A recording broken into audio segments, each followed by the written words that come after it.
Presidente, gracias por recibirnos, ¿eh? ¿Qué tal, Luis? Un gusto enorme. Bueno, ¿cómo se siente después de lo de anoche? Bueno, anoche nosotros hicimos la presentación de mi nuevo libro, Capitalismo, Socialismo y la Trampa Neoclásica, que dicho sea de paso te traje uno. Ah, muchas gracias. Digamos más, si me permitís, ya Sí. te lo dedico. ¿Cómo no?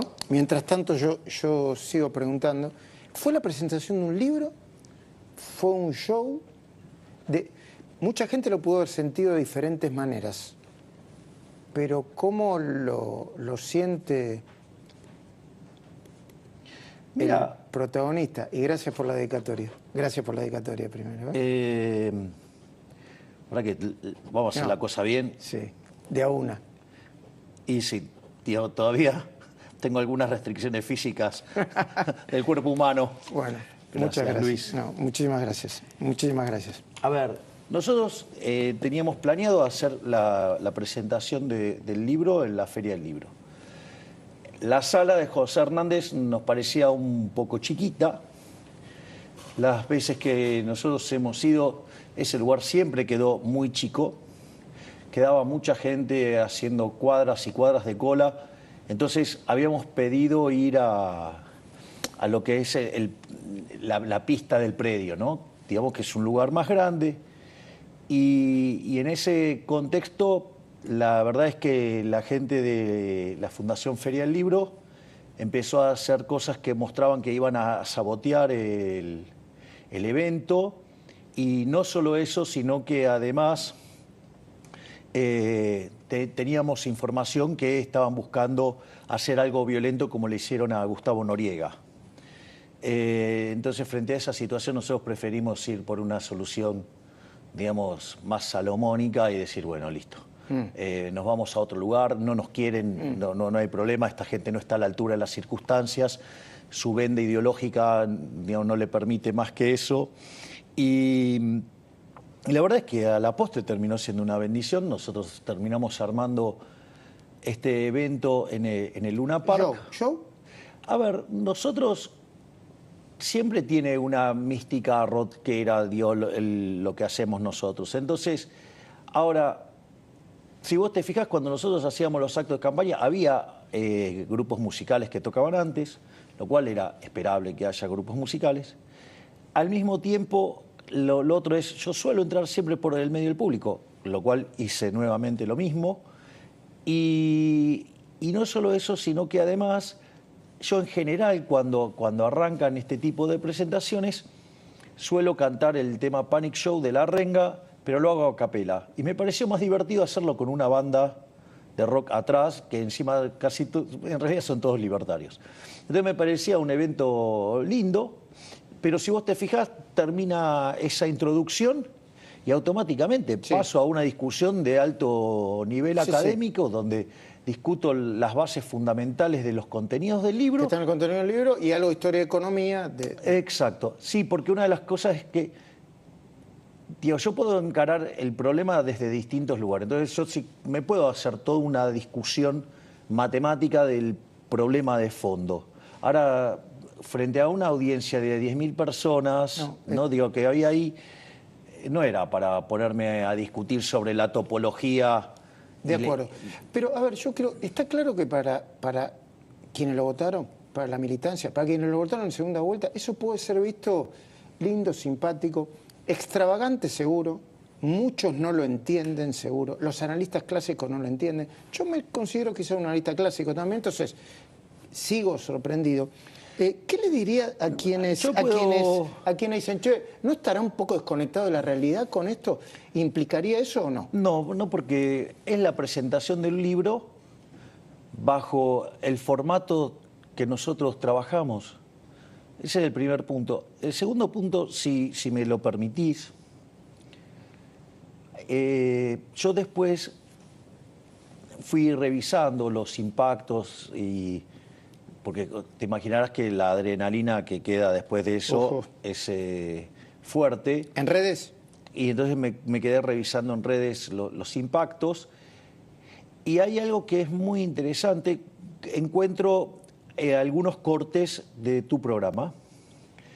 Y en un ida y vuelta que vos tenés con Horacio Cava, que es brillante, perdón que lo diga así.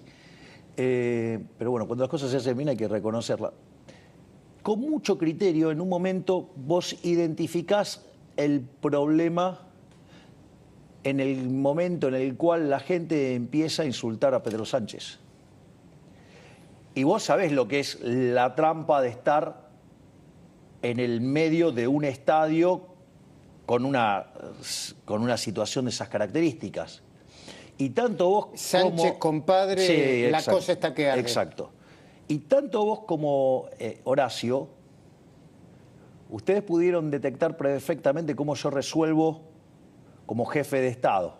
A pesar que no estaba en el rol de jefe de Estado, resuelvo como jefe de Estado. Y después, en otra circunstancia, también resuelvo como jefe de Estado, que es el caso cuando el público empieza a pedir por meter presa a Cristina. Nuevamente respondo como jefe de Estado. ¿Por qué lo hago? Porque fíjate esto, lo que digo es, yo cantaría con ustedes. O sea, ahí pongo mi ley persona. Pero es consciente que sigue siendo un jefe de Estado. Pero soy jefe de Estado y no me puedo meter en otro poder. Bueno, pero yo voy más allá todavía. Voy hacia a un jefe de Estado Lo que digo es lo siguiente, Luis. Yo fui a hacer una presentación de libro, pero en ningún momento olvidé las restricciones que me implica ser un jefe de Estado. Ayúdame a entender más. Emocionalmente va a haber mucha gente que la está pasando mal, pobreza, hambre. Los datos, el dólar a 1.300, pues hablaremos del dólar, por favor, presidente. Sí, claro. 50% de pobreza no provocada por este gobierno, lo decimos todos los días. Y no hay un contexto ahí como que desconecta de la realidad. O hay mucha gente que puede decir, pero a mí no me gusta que haga esto. ¿Qué le diría a esas personas que pueden estar pensando eso? Bueno, pero genuinamente. Digamos, lo voy a contar en estos términos. Una vez que el pueblo hebreo dejó Egipto, se cruzó el Mar Rojo y estaba camino a la tierra prometida, habían visto, digamos, muchísimas cosas maravillosas que obraba el Creador vía Moisés, ¿no? O sea, con lo cual era un líder indiscutible. O sea, es más, desde mi punto de vista es el máximo exponente de la libertad de toda la historia de la humanidad. Profeta. Bueno, pero es que la hazaña es incomparable a cualquier cosa, porque es como que vos vayas de una situación de un país que está esclavizado y se le parara de frente a la suma de Estados Unidos, Rusia y China y le diga, liberá mi país. Y lo termina logrando sin tirar un solo tiro. Dicho esto, a lo que voy es lo siguiente. Cuando Moisés se levantaba muy temprano, decían, debe estar peleado con la mujer. Cuando Moisés se levantaba tarde, decían, está haraganeando. Y cuando se levantaba en punto, decía, no tiene nada que hacer. ¿Qué quiere decir esto? Que todo lo que vos hagas te van a criticar. Es decir, siempre hay uno que lo ve de una manera, siempre que hay... Lo comprende eso, ¿no? Es parte de la vida. Digo, es parte de la vida porque nuestras preferencias, afortunadamente y gracias a Dios, no somos todos iguales, tenemos preferencias distintas. Entonces, hay gente que le puede caer bien, hay gente que le puede caer mal, hay gente que puede interpretar de la manera correcta que nosotros planteamos la situación y hay gente que quizás no la interpreta porque no quiere o porque no se lo explicamos. Perfecto. Entonces lo que digo, no es un problema eso, Luis. O sea, es parte, que cada uno interprete parte de la vida misma. Lo único que yo sí puedo decir es lo siguiente. Jamás en mi vida voy a tercerizar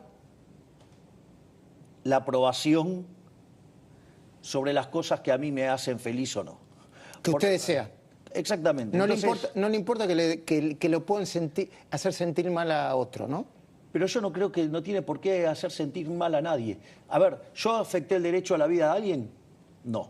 ¿A la libertad? No. ¿A la propiedad? No. ¡Ey, listo! Y además fue un acto privado. Porque esto es lo más interesante, porque, por ejemplo, el kirchnerismo, mientras que se armaba los actos con el dinero de los pagadores de impuestos, esto salió de la mía. De los derechos de... Exactamente. Básicamente lo que nosotros hicimos es lo siguiente.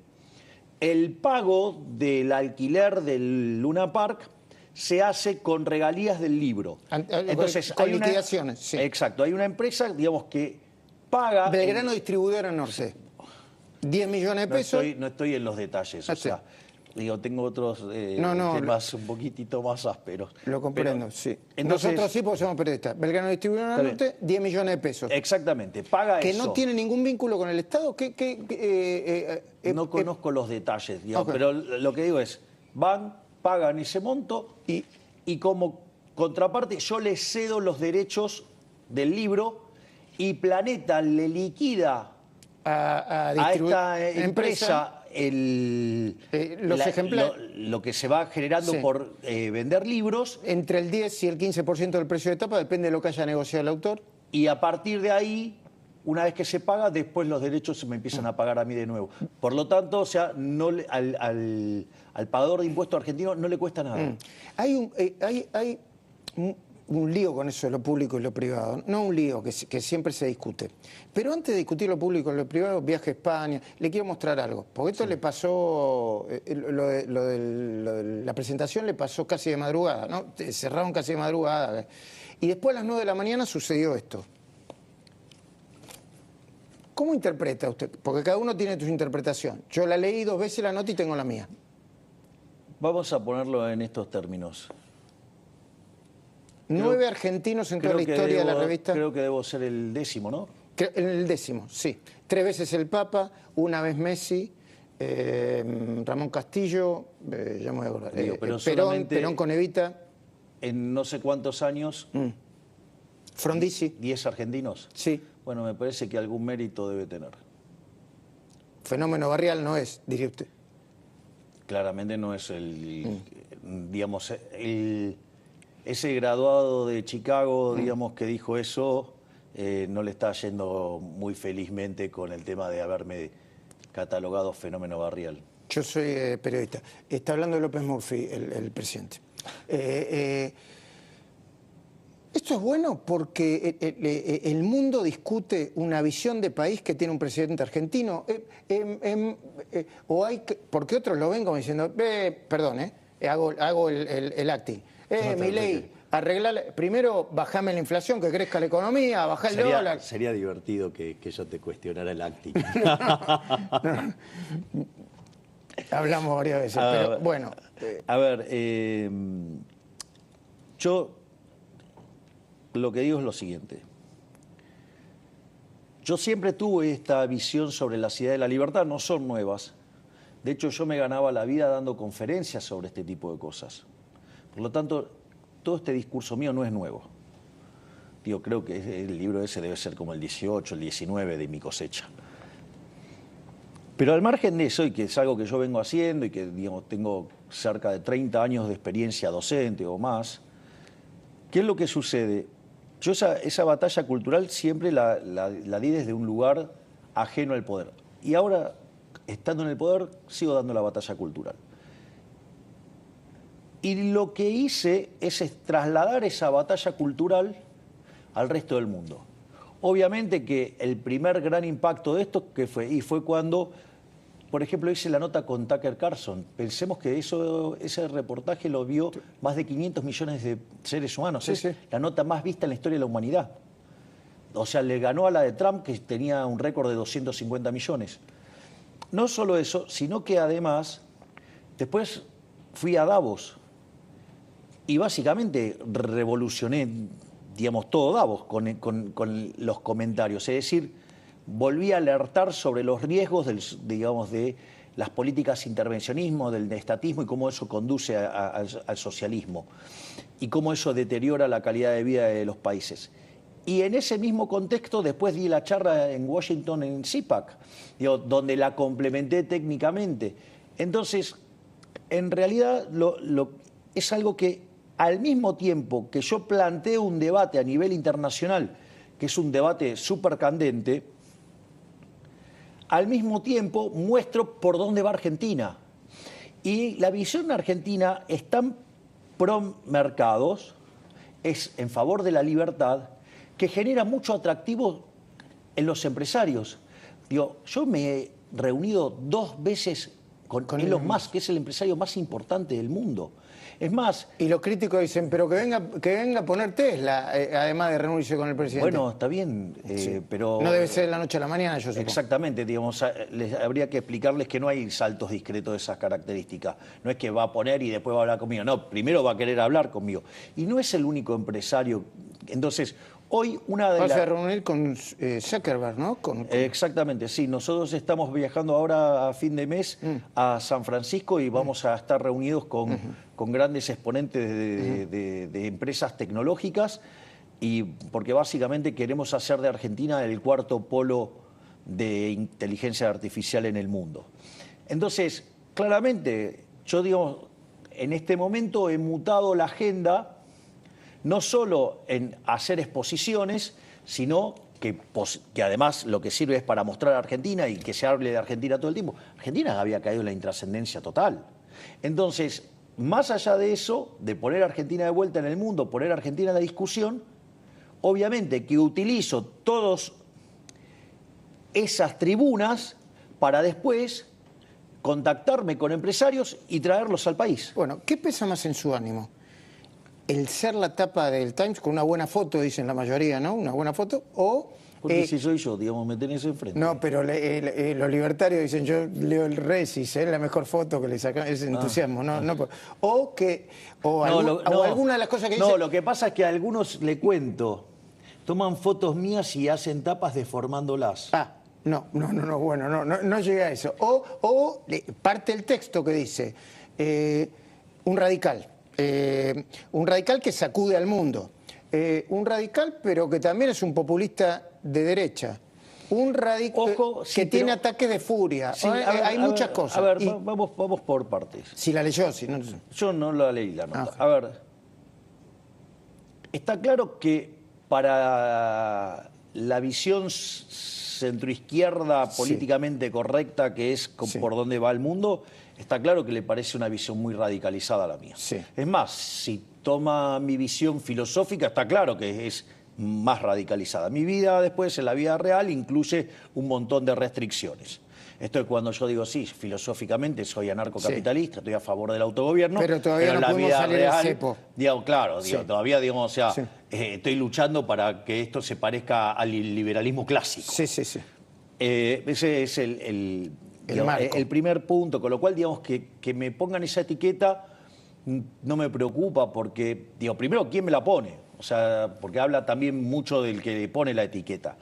Después, otras cosas, ¿qué otra más me dijiste? No, populista de derecha. Lo de populista de derecha. Con ataques de furia. No, esto es interesante, porque la interpretación de populista de derecha es que, ojo que en inglés la interpretación de las palabras son distintas. Por ejemplo, un liberal en Estados Unidos no es un liberal, es un socialdemócrata. Sí, es Obama. Es decir, entonces los liberales entran en la categoría de los conservadores o directamente en los liberales libertarios. Es decir, no entran... Entonces, lo mismo pasa con la definición de populista de derecha. Tiene que ver con hacer popular la derecha, no ser populista en la lógica que lo miramos. Aún así, también podría hacerse una lectura de esas características si yo lo planteo en términos de polilogismo de Hegel, ¿no? Es decir, típico de un populista, amigo, enemigo. Sí. El punto es que uno podría hacer siempre eso. O sea, yo digo, por ejemplo, yo te digo, suponete que lo reduzco a una sola categoría para que lo hagamos más fácil. Sí. ¿Estás a favor de asesinar gente o a favor de respetar la vida? De respetar la vida. Bueno, y ahí no vas a negociar nada. Y entonces sí, ahí tenés un amigo enemigo. Pero no es que es amigo enemigo por una forma de construcción política, sino que en realidad lo que vos vas a hacer es determinar un conjunto de valores morales en los que estamos de acuerdo y decimos, bueno, yo estoy en contra del robo, estoy en contra del asesinato. O sea que su mirada es, estamos en la tapa, Argentina está en la tapa del Time, Milei está en la tapa de Time y Argentina está en la tapa del Time. ¿Y sabe cómo le duele eso a todo el círculo rojo analógico tirando a dinosaurios?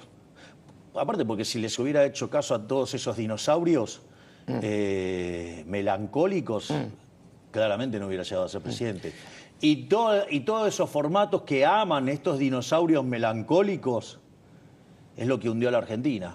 Hablemos de la Argentina. El dólar a 1.300 pesos, creciendo creo que en el mes un 30%. Algunos llegaron a hablar de corrida. ¿Qué está pasando? ¿Qué es? Claramente no es una corrida. Porque si hubiera una corrida, el Banco Central tendría que estar vendiendo dólares y todos los días compra un montón de dólares. Por lo tanto, no mapea con eso. Aparte, digo, es una situación bastante histérica, ¿no? Porque antes había un problema de atraso cambiario, ahora hay un problema de corrida. El Club de los Devaluadores decía que... Pero el precio del dólar aumenta, el valor del peso se deprecia. Eso es verdad. Pero lo que uno tiene que hacer es mirar qué condiciones están sucediendo. Hay dos formas de interpretarlo. Con el mismo instrumento analítico, y desde mi punto de vista hay una que está mal y hay una que está bien. Vos tenés una relación entre la tasa de interés y el tipo de cambio. Cuando vos subís la tasa de interés, el tipo de cambio cae. Entonces vos podés decir, ustedes se fueron de mambo con la baja de tasa de interés y ahora saltó el tipo de cambio. Y la gente se fue al dólar. Esa podría ser una lectura. ¿Correcta? Desde mi punto de vista es incorrecta. Ok. ¿Por qué? Porque en realidad todo el movimiento que nosotros estamos haciendo de pasivos remunerados hacia el Tesoro tiene propiedades muy importantes en términos monetarios porque reduce la inflación futura, por lo tanto baja presión sobre los niveles de precio y el dólar es un precio más. Por lo tanto, no tiene que ver con eso porque además el problema es que la tasa que estaba pagando el Banco Central estaba muy por encima de la que pagaba el Tesoro cuando el Tesoro estaba colocando a mercado. ¿Y la correcta cuál es la visión correcta? La correcta es, según usted, que el mercado ya daba, o sea, había toda una euforia que se había creado sobre la posibilidad de que ley base salía. El empantanamiento que se está generando en la Cámara de Senadores, eso hace que, fíjese que... ¿Responsabilidad de quién? ¿Qué responsabilidad, digamos, de lo que están en el Senado, que no sacan esto adelante? Es decir, porque esto es una ley que necesitan los argentinos, esto es para que haya más crecimiento, esto es para que haya mayor bienestar, para que haya menos pobres, menos indigentes. Es decir, pero los políticos parece que están más interesados en romper el equilibrio fiscal, en tratar de hacer fracasar al gobierno, más que a mejorar la vida de los argentinos. Entonces, ¿qué es lo que pasa? La contracara de esto es que el precio de los bonos cayeron y que el riesgo país subió. Entonces, ¿qué es lo que pasa? El tipo de cambio que teníamos en un momento requiere de más tasa de interés. ¿Por qué? Porque se corrió el riesgo. No por el arbitraje que hizo el swap que hizo el Banco Central y el Tesoro en términos de instrumentos. Pero la lectura clásica es que son todas malas noticias eso. Sube el riesgo país. Y bueno, digamos... Y la culpa de la política sería... Y eso es la política, o sea, obviamente. O sea, el mercado estaba esperando la aprobación de la ley bases y estaba camino a ir a romper los 1000 puntos básicos de riesgo país. La política mete la cola, empieza a hacer, digamos, alarde del degeneramiento fiscal y bueno, ahí está. Es decir, igual, de vuelta, a nosotros no nos preocupa, ¿sabes por qué, Luis? ¿Por qué? Porque nosotros no vamos a ceder el equilibrio fiscal de ninguna manera. Es decir, nosotros morimos con las botas puestas, nosotros no vamos a resignar el equilibrio fiscal. Entonces, ¿me puede generar un contratiempo? Sí. ¿Me puede generar alguna Pero entonces contramarcha? contratiempo, sí. Es contratiempo. Porque yo sigo su razonamiento, lo estoy siguiendo con mucha dificultad porque sabe que no soy economista. O sea que la política puede generar una corrida incluso, la política. Y puede voltear... Bueno, yo lo escuché usted decir que algunos quieren voltearlo a usted y al gobierno. Sí, a ver, lo que pasa es que para que la corrida pueda ser efectiva, usted tiene que tener pesos en la calle. Hoy la base monetaria amplia... Y no hay suficientes pesos como para que la corrida sea efectiva. Por lo tanto, digamos, nosotros estamos tranquilos, o sea, tenemos equilibrio fiscal, estamos avanzando en el saneamiento del Banco Central, ya hemos quitado 1/3 de los pasivos remunerados que quedaban, tenemos acomodado 1/3 del tema de los dividendos. Usted que usted estamos dice que haciendo... aún sin ley base, mejor que se apruebe la ley base. Es mejor que ¿Sí? se apruebe. Sí. Lo que digo es, si no se aprueba, nosotros podemos seguir adelante y vamos a seguir adelante. Obviamente que en lugar de bajar la inflación más rápido, iba a bajar más lento. Bueno, ¿qué quiere que le haga? Es decir, son las lógicas del sistema democrático. Es decir, hay un montón de políticos que no quieren que le vaya bien a la Argentina, porque si le va bien a la Argentina, implica un fracaso en lo que pensaron durante toda su vida. Y entonces... Le cito uno que podría estar en ese esquema. Yo no, de nuevo, Alfonso Prat, yo leí su último tuit y decía, de la hiperinflación a la hiperrecesión. Vamos hacia la hiperrecesión, dice Alfonso Prat. Uno lo lee, es economista. A mí lo que primero me da ganas es llamarlo. ¿Cómo hiperrecesión? Perdón, la caída de actividad es fuerte también, ¿no? Está bien, está bien. A ver, vamos por partes, Luis. Voy a hacer un punto sobre Prat Guy. Yo fui muy crítico de Prat Guy cuando él... Presidente del Banco Central. Cuando él estaba a cargo ministro de Hacienda. del Ministerio de Hacienda de con Macri. Mauricio Macri. Digo, él es el campeón del gradualismo, yo no creo en el gradualismo, y no comparto las posiciones de Prat Guy. Pero no me puedo quejar, digo, porque él piensa distinto, digo, la vida es eso, la vida es eso. Entonces, él la ve de manera distinta. Con lo cual, digo, está en todo su derecho de decir eso. Está en todo su derecho de decir eso. Creo que está haciendo un cambio personal, ¿eh? Porque antes, si yo le preguntaba por un Prat Guy, lo sacudía, pero está bien. Lo máximo que dijo fue el campeón del gradualismo. Bien, pero, lo digo, me parece bien. No, pero Luis, a ver... Cuando estamos discutiendo en términos técnicos, a mí me encanta. Claro. Ahora, si usted me agrede con falacias ad hominem, si usted me agrede con falacia del hombre de paja, si usted responde. Si usted inventa cosas sobre mí, yo voy a reaccionar. Sí. O sea, yo no me voy a quedar quietito. Si no, pregúntele al señor Pedro Sánchez. Dicho esto, entonces, es la visión de Prat Guy. Digo, es alguien que dice que su libro de cabecera es la teoría general. Yo desprecio ese libro. Por lo tanto, digo... Nada que pero recesión hay y baja Pero actividad. claro que lo hay. Luis, a ver... ¿Y sabían ustedes que esto iba a Pero Luis, nosotros cuando asumimos, lo contamos, dijimos, mire, nosotros tenemos este desequilibrio. Tenemos un desequilibrio de déficit gemelo de 17 puntos del PBI. Digo, un disparate. 15 eran de déficit fiscal. Nosotros vamos a hacer un ajuste fiscal que vamos a ir a déficit cero. Cuando usted hace un ejercicio de estabilización de estas características, donde aumenta el ahorro, si no aumenta la inversión, vamos a ir a una recesión. Y eso nosotros lo dijimos. ¿Por qué? Porque la confianza sobre Argentina era cero. Ahora, ¿teníamos alternativa? No, no teníamos alternativa. Porque ¿con qué íbamos a financiar el déficit fiscal? Igual yo soy partidario del shock. Todos los programas gradualistas salieron mal.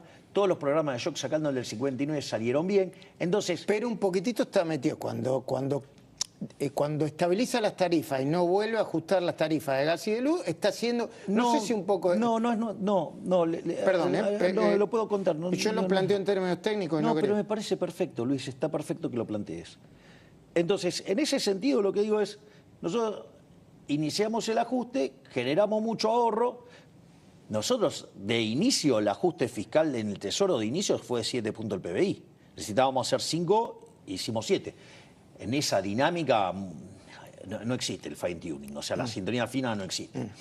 Y en el Banco Central, que recibimos 10, ya lo bajamos a 2. O sea, con lo cual metimos 15 puntos de ajuste. Ahora lo que estamos tratando de hacer es terminar con el déficit cuasi fiscal, o sea, el del Banco Central, y estamos recomponiendo partidas del Tesoro para, digamos, estar en... Y además tenemos planeado bajar impuestos, que eso es una cosa que nosotros la tenemos en carpeta. Pero no va a suceder ahora. Bueno, depende. Si sale la ley base, sí, digamos, podemos empezar a bajar el impuesto país. Entiendo. Quería terminar con la idea, pero sí. Entonces, no es que nosotros dijimos que esto no iba a pasar. Dijimos que iba a pasar. Y además dijimos, el primer trimestre va a ser tremendo. Y de hecho están llegando los números del primer trimestre y son durísimos. Y también que dijimos que era probable que esto es la baja actividad del 8-7%, lo que está expresando la última. Sí, lo que estamos viendo es justamente los efectos de haber estabilizado. Ahora, ¿cuál era la alternativa? La alternativa que era seguir haciendo kirchnerismo, déficit fiscal financiado con emisión monetaria. A mí no me pregunte porque yo no sé cuál es la alternativa. A ver, 54% de inflación mensual mayorista teníamos en diciembre. Eso anualizado da 17.000. Ya la bajamos a 3,4%. Vamos. Es decir, si nos hubiéramos ido a la hiper, no solo que la caída en la actividad hubiera sido mucho más alta, sino que en realidad lo que hubiera implicado en términos de desastre monetario, hubiéramos sido una situación donde hubiéramos tenido 95% de pobres y 60% de indigentes. Bueno, pero ahora, digo, siempre hay que... por ¿Comparado supuesto, con qué? Está bien. Eso en la macro, uno lo entiende y lo entiende todo el mundo. Y de hecho mucha gente lo entiende, por eso, entre otras cosas, sigue teniendo el apoyo que tiene. Ahora, hay un montón de gente, y esto no es ni populismo ni progresismo de izquierda, que está complicada, que no llega, que pagar la factura, que pagar los impuestos, y con el salario o con el ingreso jubilatorio que tiene, lo deja mal. Hay millones de argentinos. Para esos millones de argentinos, ¿qué tiene para decirle a esos millones de argentinos, presidente? Bien. Si usted se... A esos, Si te fijas, Luis, en los últimos 2 meses... La inflación estuvo por encima, un mes estuvo por encima del salario. El salario estuvo por encima del salario y en otro estuvo empatado. Ahora, con lo cual, digo, la recomposición del salario real está empezando a tomar lugar. ¿Por qué? Porque la inflación está cayendo. De hecho, la inflación core en consumidor fue del 6,3. La inflación del 3,4 en mayorista anticipa que para adelante la inflación va a seguir cayendo. Abril... no sé el número, digamos. No lo puedo decir, pero alrededor del 6%. Por ejemplo, podría hacer eso para el consumidor y vaya a saber uno, digamos, por dónde andará mayoristas. Es decir, con lo cual la inflación está ocurriendo. Si usted mira el tema de alimentos y bebidas, ya viene varios meses con tasas muchísimo más bajas. ¿Y eso qué significa? Menos pobres y menos indigentes. ¿Y si aumenta el dólar no impacta en los precios? Depende, digamos, de la característica de lo que está haciendo que suba el dólar. Es decir, porque también puede ser... ¿Usted cree que no? A ver, si yo tengo la cantidad de dinero fija, supongamos, entonces tengo un cambio de precios relativos. Entonces, ahora sí, no es una caída, salvo que haya una caída generalizada de la demanda de dinero. Entiendo. Y no es lo que está pasando, porque una de las cosas que, como nosotros lo estamos manejando con mucho cuidado. Cuando uno tiene tipo de cambio fijo, se simplifica mucho el tema de emitir contra demanda de dinero, porque la gente que quiere dinero vende los dólares y se acabó. Cuando usted no tiene tipo de cambio fijo, la forma en la cual usted acompaña la demanda de dinero es bastante más compleja. Nosotros tenemos algunos mecanismos que nos hacen emitir dinero de manera endógena, ya sea los puts o la deuda. Como los remunerados, exacto. Entonces, ¿qué es lo que nosotros hacemos? Con el superávit fiscal sacamos peso de la calle. Y esto no es menor, porque antes se sacaban con deuda, ahora lo sacamos con superávit fiscal. ¿Y qué es lo interesante? Lo interesante es que nosotros compramos dólares. Desde que llegamos a la gestión hemos comprado cerca de 17.000 millones de dólares. Recuerde que arrancamos con 12.000 millones de dólares de reservas internacionales. Para salir del cepo, perdón que le cambie, para salir del cepo necesitan 10.000 o 15.000 millones de dólares más. Nosotros seguimos trabajando, estamos todo el tiempo trabajando. Nosotros, en principio, estamos trabajando para eliminar el tema de los remunerados, que eso fue lo que pasó la otra semana, que fue una operación hiper exitosa. Estamos trabajando para, digamos, encuadrar y buscar un instrumento alternativo para las instituciones financieras con el tema de los puts. Y estamos tratando de calzar los flujos de fondos de los dólares que queden atrapados, de las aberraciones. Sí. Recuerde que venimos de limpiar un problema de 50.000 millones de dólares de la CIRA, ¿no? Y una vez que esas 3 o 4 cosas sucedan, van a poder salir del cepo. Exactamente. Entiendo. Entonces, salir sin riesgo e ir a un esquema de emisión cero. Pero, como tenemos estos mecanismos que a nosotros nos dispara la cantidad de dinero, nosotros también tenemos un indicador proxy de cómo viene la demanda de dinero, que son los dólares que nos venden. Entonces, cuando nosotros terminamos de hacer toda la esterilización de dinero, si lo que se expande de la base está por debajo de lo que es los dólares que compramos, estamos saneando el Banco Central y no estamos emitiendo de más. O sea, no estamos poniendo municiones para alimentar una corrida. Eso. No va a haber según su mirada, no va a haber corrida. Perfecto, perfecto. Nos quedan pocos minutos y quiero... La base nunca está aumentando más que la demanda de base. Entonces, es como que yo le dé un revólver, pero se lo doy sin balas. Ok. Hablando de revólver, le voy a plantear un tema fuerte.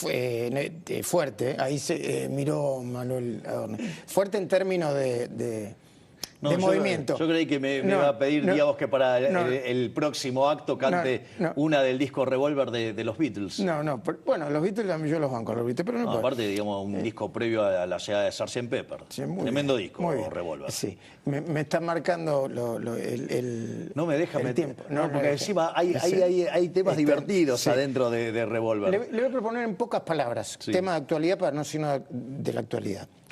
Si tuviera que definir en pocas palabras a Pedro Sánchez, ¿cómo lo definiría?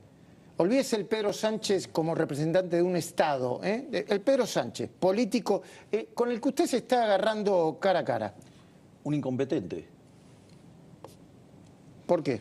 Porque, primero, mentiroso, cobarde, mandó a sus ministros a agredirme, interfirió en la política argentina jugando un rol en la campaña argentina, después me mandó a agredir por sus ministros, o sea, ni siquiera tuvo el coraje de hacerlo, después, frente al revés que recibió con el ministro de Transporte, cobardemente mandó a mujeres a agredirme para buscar encuadrarlo en un tema de misoginia. Y como no le resultó directamente, me agredieron él y Zapatero. Es decir, me agredió por todas las formas habidas y por haber. Y cuando yo contesté en abstracto, con un ejemplo, él se sintió por aludido y utilizó el aparato del Estado para contestar en perjuicio de una relación hermosa entre los pueblos de España y Argentina. Digamos, hoy es el hazmerreír de Europa en materia diplomática.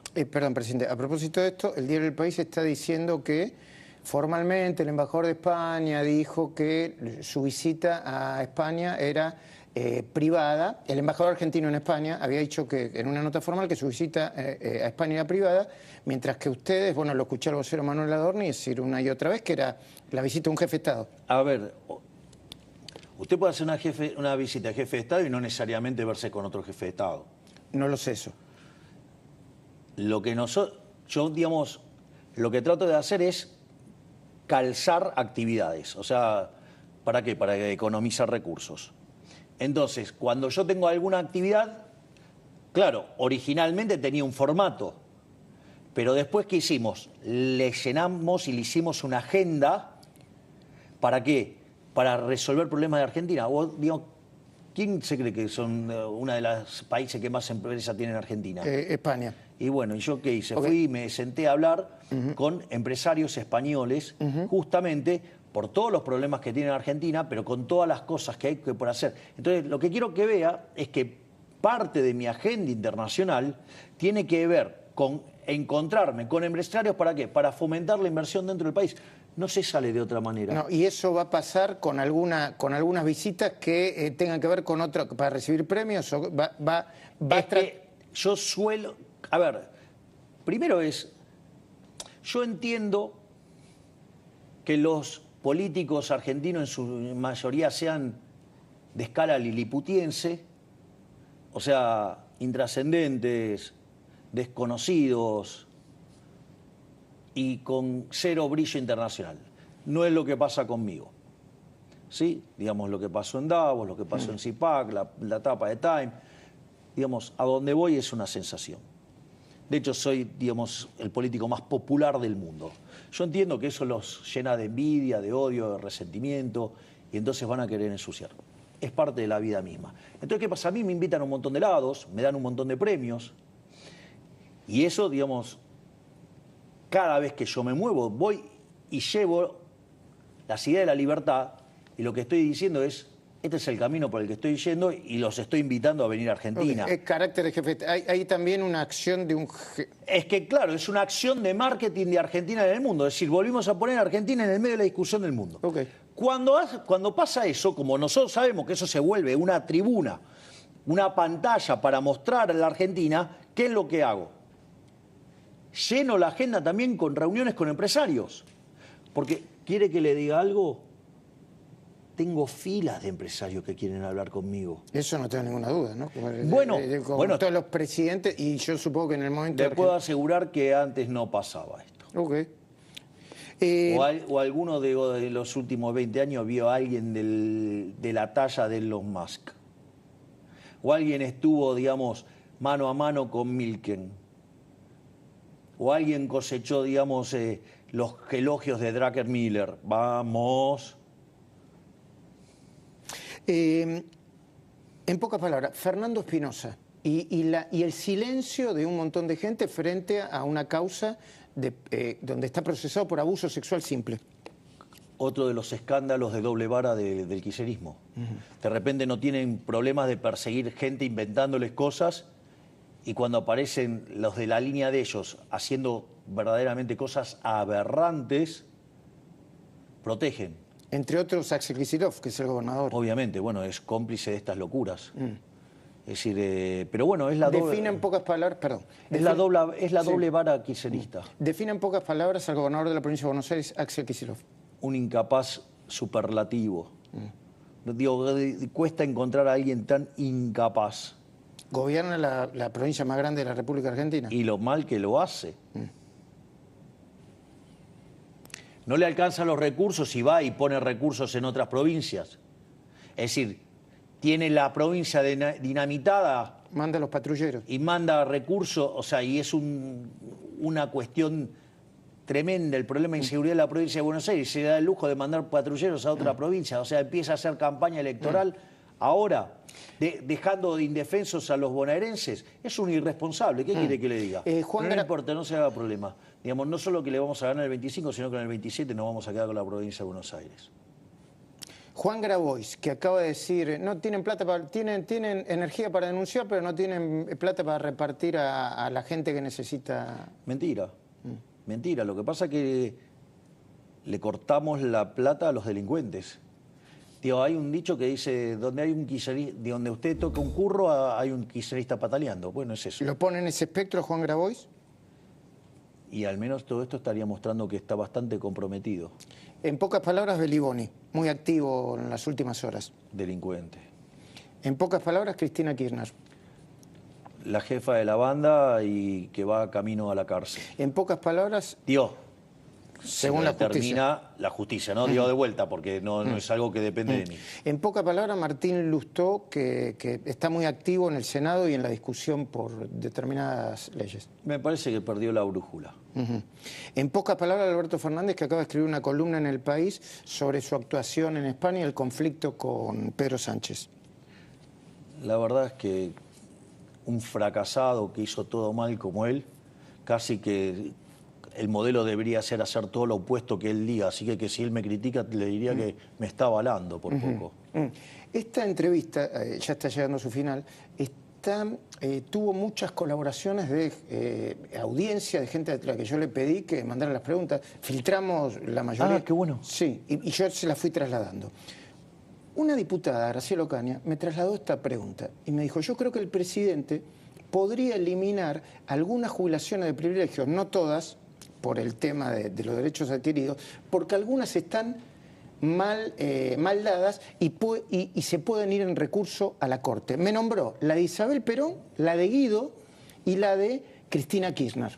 Si la señora Ocaña tiene... Y la de Alberto Fernández, perdón, por diferentes motivos. Si la señora Ocaña tiene esos elementos para hacer eso, que yo le recibo el trabajo junto a la ministra Petovelo, porque ANSES depende de capital humano, y nosotros no tenemos problemas en avanzar. Entiendo que le mandó parte de ese material a ANSES, ¿eh? Pero más fácil, la ministra Petovelo y yo lo recibimos y nosotros, digamos, no tenemos problema en dar curso a eso. Si verdaderamente lo que nosotros no queremos es afectar derechos adquiridos. Fíjese que en esto yo fui muy claro. Es decir, yo renuncié sobre mi jubilación de privilegio, a partir de mí. Digo, pero no puedo hacer nada para atrás con los derechos adquiridos. Okay. Déjame hacer la última pregunta. Es decir, no puede ser una disputa personal, de letra chica. Porque la de Alberto Fernández también tiene, porque dicen que la estaba recibiendo cuando su domicilio estaba reclamando cuando su domicilio está en España. Yo lo que quiero decir es lo siguiente. Que no sea una cuestión de discusión de letra chica. Ni personal. Que implica, digamos, una cuestión personal. Es decir, o sea, yo de vuelta, porque lo que quiero decir es lo siguiente. No estamos acá para cometer abusos sobre nuestros adversarios políticos. Por enemistad política. Entonces, claro, exacto. Entonces, si podemos probar que está mal, usted sabe que yo no tengo problema de ir al hueso. Pero que no sea un problema de política sucia, que sea un problema de índole técnico, verificable y que se pueda discutir. Que no sea una cuestión de índole de venganza personal, porque tampoco lleva a ningún lado. Entiendo, quiero respetar los tiempos y no quiero olvidarme. ¿Cuál es la situación de Pose?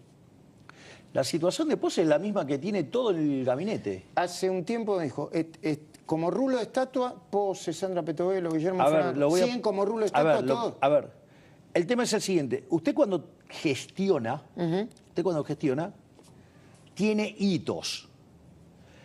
Nosotros, nuestro primer hito de gestión, digamos, terminaría con el desenlace de la ley bases. La ley bases puede salir bien o puede, digamos, salir mal. Salir que no sale, por decirlo de alguna manera. Esa situación va a llevar a que, marcado ese hito, nosotros tenemos que hacer toda una evaluación de resultados. Queda bajo análisis todo el gabinete. O sea, no Pose solo, queda todos los ministros bajo análisis. Qué bomba esto, ¿eh? Qué bomba. ¿Por qué? Y porque no lo sabíamos, nadie lo sabía. No. O sea que usted puede revisar la situación de Pose, Guillermo Franco, Se revisan todos. De Patricia Bullrich. Se revisan todos, Entonces, usted hace, digamos, llega a ese hito, revisa todo. Una vez que usted revisa todo, usted además se encuentra cuál es el escenario que se encuentra.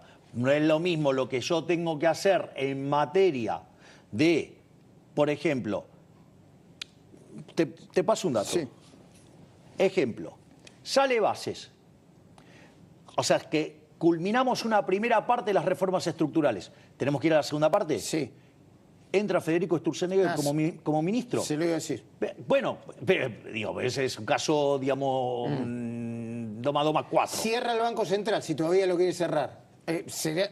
Claro, bueno, para cerrar el Banco Central tengo que cumplir unas cuantas etapas previas. Sí. Entonces, sale la canasta la competencia de moneda, otra cosa. Exactamente, entonces uno tiene que Entiendo. fijar un momento y a partir de ahí se evalúa si se cumplieron los objetivos, si no se cumplieron, digamos, qué funcionó, qué no funcionó, lo que no funcionó se cambia, lo que funcionó sigue en pie. Digo, no tiene ningún misterio. Hoy sigue en pie Pose. Yo te hago una pregunta, Luis, sí. Más fácil. Vos suponete que fueras el equipo, un equipo sí. de fútbol, sí. el técnico. ¿Te parás de la misma manera frente al Real Madrid, el Barcelona o Sacachispa? No. Es más, probablemente aún frente al mismo equipo, ya sea el Real Madrid, el Barcelona o Sacachispa, sí. puede ser que vos necesites determinado resultado. Con lo cual, aún frente al mismo rival, hasta también podrías decidir cambiar. Perfecto. La última pregunta futbolera, entonces. Usted es bilardista. Y No, Bilardo, ¿en serio? y Bilardo decía, no hay que festejar el gol antes de que entre. A veces, ¿no parece que está festejando el gol antes de que entre? No. Por ejemplo, ¿Cuándo? ayer parecía, bueno, yo creo que era más para meterle a la militancia, ¿no? Luis. No festeja el gol antes. Luis. A ver, fui a presentar un libro nuevo. Es un evento que para mí tiene determinadas características. O sea, y va a seguir siendo siempre toda su vida así. Porque ha sido así. ¿Por qué, digamos, tengo que cambiar ahora? Es decir, todo el mundo dice, no, los políticos llegan al poder, cambia. Yo sigo teniendo mi misma vida de siempre. Nada más que ahora tengo un trabajo un poquitito más complejo, que tengo que tomar decisiones un poquito más complejas, pero de vuelta, sigo siendo el mismo. Entonces, digamos, y va cambiando la escala de las presentaciones, por decirlo de alguna manera. ¿Le puedo pedir que le hable a la gente unos segundos? A la gente que dice, no le importa porque el ajuste, está bien, le habrá ajustado la casta, pero también a la gente a pie, ¿le puedo decir? Estimados argentinos, es cierto que estamos haciendo el ajuste más grande de la historia argentina. Pero no se dejen engañar por los econochantas que dicen que tiene mucha licuadora y tijerita. Bajamos la cantidad de puestos en el sector público a la mitad, o sea, bajamos la mitad de los ministerios. Eliminamos la obra pública de cuajo, porque es una fuente de corrupción. Eliminamos de cuajo las transferencias discrecionales a provincias. Estamos limpiando toda la corrupción en la materia de programas sociales. Y el único impacto que quedó sobre los jubilados lo estamos recomponiendo. No solo eso, porque como la inflación está a la baja y los salarios y las jubilaciones vienen moviéndose con la inflación pasada, en términos reales las jubilaciones están ganando. Y si lo ponemos en términos de alimentos, están ganando muchísimo más. Por lo tanto, ya hemos encontrado el piso. Estamos para empezar a salir. Si la política no sigue metiendo palos en la rueda, Argentina va a empezar a despegar. Y les digo más, quiere decir que de ese ajuste que va a terminar siendo en el año de 5 puntos del PBI, el único impacto sobre el sector privado de manera directa termina siendo de 0,4% del PBI. No, es decir, que más del 90% del ajuste recayó en la política. Y si ustedes se fijan que el ajuste en el Banco Central, ahora ya de 10 hicimos 8, eso no le pegó a nada a la gente. Fue todo, digamos, a la política. Y todo eso que estamos ajustando, que van a terminar siendo 15 puntos del PBI, eso se transforma en ahorro que vuelve a la gente en materia de inversión. Cuando llegamos al poder, discutíamos si íbamos o no a una hiperinflación. Hoy discutimos sobre los créditos hipotecarios, después de 5 meses. Si alguien hubiera dicho eso en diciembre, estarían diciendo que estábamos locos. Acá está, éxito. Gracias, presidente, de nuevo. Gracias, muchísimas gracias.